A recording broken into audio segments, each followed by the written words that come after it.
2023 está pago. 2024, o Botafogo consegue o título brasileiro nas mãos do português Arthur Jorge, que iguala o seu conterrâneo Jorge Jesus, ganhando também um Brasileirão e uma Libertadores num intervalo muito curto, né? O Jorge Jesus teve a ousadia, né? Teve a façanha de conseguir isso num final de semana. O Arthur Jorge demorou um pouco mais, uma semaninha aí ele confirmou os 2 títulos e está definitivamente na história do Glorioso. O Flamengo, que na despedida de Gabigol, marcando o gol inclusive, justamente contra o Vitória, não conseguiu vencer o jogo, ficou no 2-2, mas termina na terceira colocação, com 70 pontos. Aí vem o Fortaleza, que amassou o Inter. Nossa, o Inter parecia de férias já, né? Não posso falar muito porque o Grêmio também estava nessa pegada, mas o Inter que vinha numa pegada muito boa, 16 jogos de invencibilidade e nos últimos 3, vral, perdeu de todo mundo. E aí não conseguiu, né, mais reagir. Meus amigos, o Campeonato Brasileiro acabou, né? Mas é claro que deixou ali algumas análises pra gente estar fazendo, né? Quem mereceu, quem não mereceu, quem foi o melhor jogador do Campeonato Brasileiro. Inclusive no final desse vídeo eu vou trazer os nomes pra vocês que estão concorrendo, né? Concorrendo ao prêmio de melhor jogador do Brasileirão, beleza? Vamos acompanhar, né, aqui as análises do Chico Garcia sobre um parâmetro geral sobre todo esse campeonato brasileiro, beleza? Vou pedir a você que ainda não é inscrito para se inscrever no canal, ativar o sino e deixar o like. Agora, vem comigo e vamos para as análises do Chico Garcia. Roda aí, produção! Vamos lá. Palmeiras vice-campeão. Que loucura o que aconteceu com o Palmeiras. Não é difícil entender. Não é difícil entender que nesse jogo Palmeiras imaginou que a sua missão era mais do que difícil, era impossível praticamente, e os caras sentiram, né? Mas eu não imaginei que eles fossem perder o jogo. Até por conhecer o Abel Ferreira, imaginei que a corda estaria esticada o tempo inteiro, né? Que daqui a pouco o Palmeiras iria se despedir do seu torcedor com uma vitória, fazendo a sua parte, até para o Abel poder argumentar dessa maneira na sua entrevista. A Leila Pereira está sendo muito cobrada, porque ela contratou, é verdade, até já fiz um vídeo aqui no canal, sugiro que vocês acompanhem, né, sobre a minha leitura de um Palmeiras menos ousado.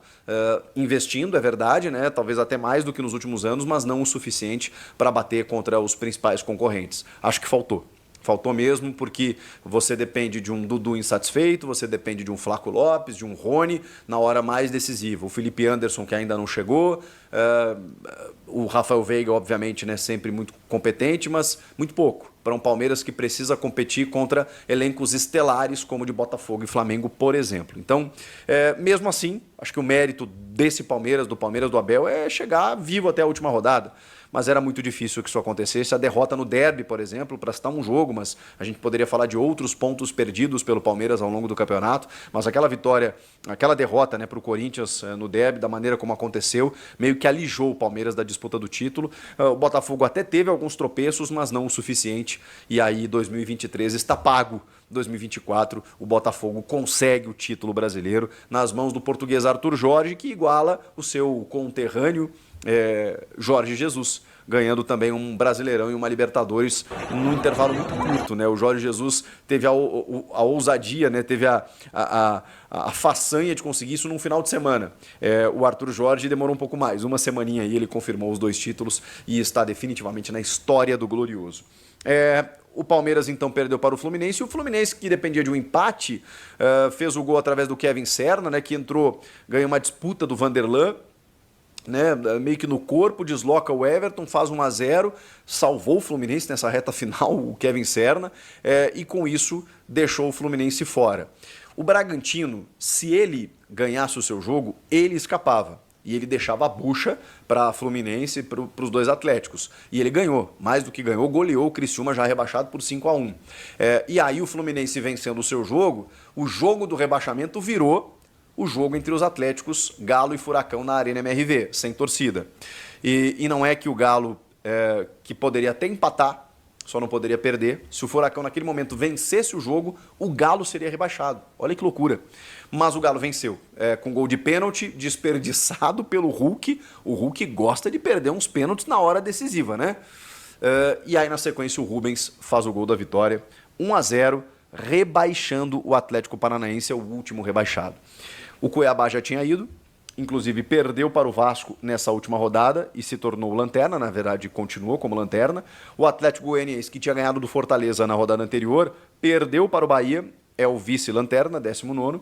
O Criciúma, que foi goleado para o Bragantino, 18º, e o Furacão, 17º. No ano do seu centenário, o Atlético Paranaense, que fez o pacto, que não sei o quê, que mobilizou, que trocou não sei quantas vezes de técnico, que teve lá o Lúcio, né, o Lúcio como seu auxiliar, lá na verdade técnico, né, nessa reta final, realmente não conseguiu reagir. Teve o Fernandinho, uma das grandes figuras do time, afastado durante um bom tempo por lesão. Não foi suficiente para manter o Atlético na Série A. 42 pontos, cai o Furacão. Aí a gente teve no limbo ali o Bragantino e Juventude, né? O Juventude perde para o Cruzeiro em casa e os dois não vão para a Sul-Americana, mas também não são rebaixados, estão garantidos na Série A do ano que vem. O Juventude se empata com o Cruzeiro, ele iria para a Sul-Americana e tiraria o Grêmio da Sula. O Grêmio classifica para a Sul-Americana em 14º.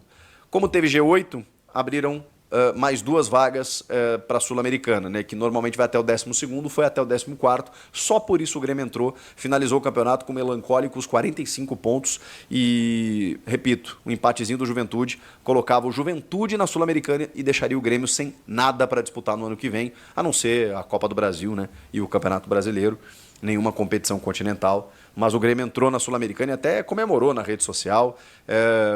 Assim, estou um pouco envergonhado, claro que é melhor você disputar a Sul-Americana do que nada, mas é um apequenamento, né, de um clube, enfim, que tá parado no tempo por várias situações. Um Grêmio que foi humilhado, destruído, com requintes de crueldade na despedida de Pedro Jeromel, dentro da sua arena, na despedida do torcedor na temporada, simplesmente amassado por um Corinthians que nem fez força para poder vencer o jogo. Tem uma análise do jogo mais detalhada aqui, mas só para vocês entenderem, né, para a gente poder, dentro desse resumão, destacar que o Corinthians passeou, fez 1, 2, 3, teve pênalti não marcado em cima do Soteldo, teve. O pênalti cometido pelo Jeromel em cima do Yuri aconteceu, teve um monte de erros da arbitragem para lá e para cá, jogadores do Grêmio que não foram expulsos, uma arbitragem terrível do Paulo César Zanovelli e que, na verdade, esvaziam qualquer tipo de reclamação, porque 3-0, fora os ameaços, não dá nem para ficar reclamando, né? Então, um Grêmio que termina o ano de uma forma muito ruim e o Corinthians termina o ano voando. Tem torcedor que está falando assim, não termina o ano, pelo amor de Deus, a gente quer continuar nessa pegada, e realmente, se continuar nessa pegada, 2025 promete para esse elenco, para esse time do Corinthians, que ainda pode contratar mais, né? Garantiu a manutenção do Ramon Dias e tudo mais. Bom, falei desses jogos aqui, faltou citar algum. Grande campanha do Vitória no segundo turno, né? E aí, se a gente falar do Yuri Alberto, que é o artilheiro do Brasil com 31 gols, 15 gols artilheiro do Brasileirão, dividindo com Alejandro do Vitória, que também é o responsável, junto do Thiago Carpini, por fazer aí essa arrancada do Vitória no segundo turno. Termina em 11º o Vitória.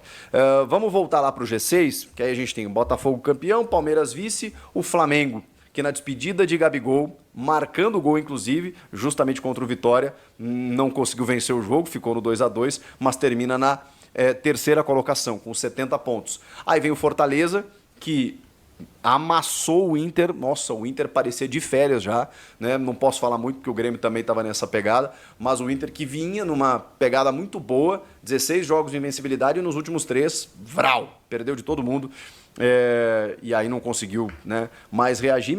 Então tá aí, né, galera? Você viu aí uma análise geral, né, uma análise fria, né, aí do Chico Garcia, né, sobre o término desse Campeonato Brasileiro. Agora, né, vai ficar por conta da premiação. Qual jogador, né, será eleito o melhor jogador do futebol brasileiro de 2024? Temos aí 4 fortes candidatos, né? O primeiro é o Luiz Henrique, do Botafogo, tá? Que é um forte candidato a ganhar essa premiação de melhor jogador do campeonato, tendo em vista que o Botafogo foi campeão e no final das contas isso acaba fazendo a diferença. Tem também o Gerson do Flamengo, que jogou muita bola, jogou uma barbaridade nessa temporada. Tem ali o Savarino, que também foi um ótimo jogador nesse Campeonato Brasileiro, ao lado também do Estevão do Palmeiras, tá? Então são esses 4 jogadores que estão brigando fortemente aí para ser o melhor jogador tá, do futebol brasileiro de 2024. E eu queria deixar essa pergunta aqui pra você, né, responder aqui nos comentários. E aí, na sua opinião, tá, qual é o melhor jogador do futebol brasileiro de 2024? Luiz Henrique, Gerson, Savarino ou o Estevão do Palmeiras? Coloca aqui nos comentários, quero saber a sua opinião, tá? Vou deixar aqui os créditos pro canal do Chico Garcia. Vou pedir a você que ainda não é inscrito para se inscrever no canal, ativar o sino e deixar o like. Lembrando que o Botafogo, né, vai enfrentar o Flamengo na Supercopa do Brasil no dia 2 de fevereiro de 2025 lá no estádio do Mangueirão, né? Se o Flamengo vencer, vai ser o 18º título nacional do Flamengo, enquanto, né, o Botafogo tem 4, beleza? Tamo junto, daqui a pouco eu trago mais um vídeo pra vocês, é uma pedrada atrás da outra, é um vídeo bom atrás do outro, porque afinal de contas isso aqui é a nossa paixão. Isso aqui é o nosso amor. Fui, nação!